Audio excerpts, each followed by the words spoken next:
Okay, I'm back in Dumangas. I'm heading back over to Bacolod. I'll probably be staying about 8 or 10 days.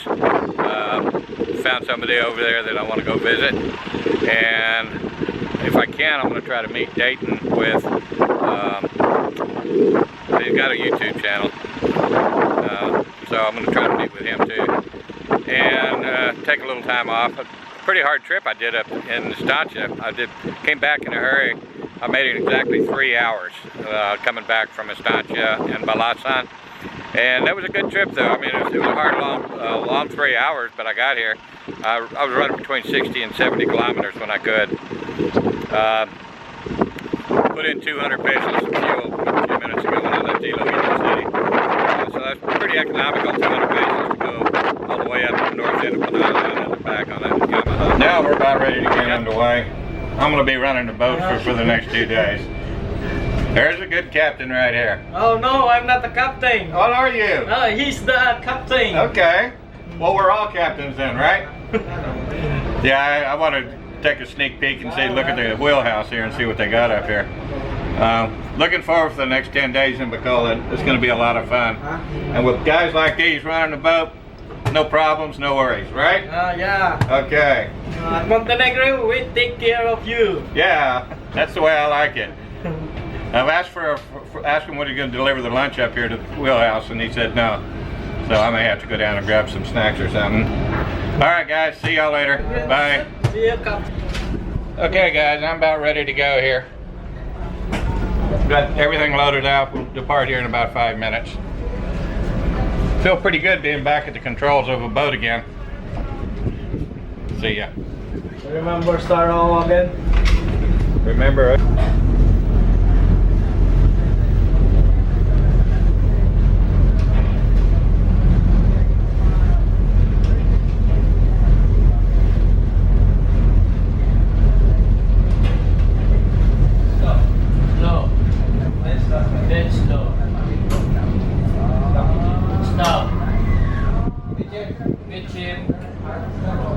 Starboard.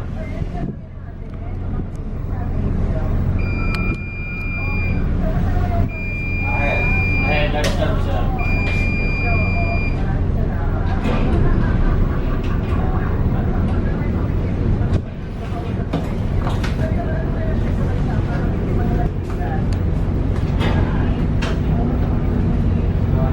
Slow ahead, let's start.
Need to get somebody to wash my window.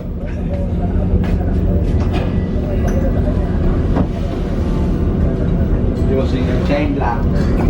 Chain lock. You know, guys, whenever I'm in the Philippines, I always run into a bunch of crazy people. Yeah, like me. Now this guy here thinks he's smart now because he's got her glasses on. Yeah, I borrow from her. Why? I want to become a genius. You are a genius. I already discovered 95.5% of germs. Not already, Okay. 100% of germs. But you know what? I think the glasses are going to look better on her than on you. Better than her because it's so very high. Uh-oh. Okay. Bye bye. Then my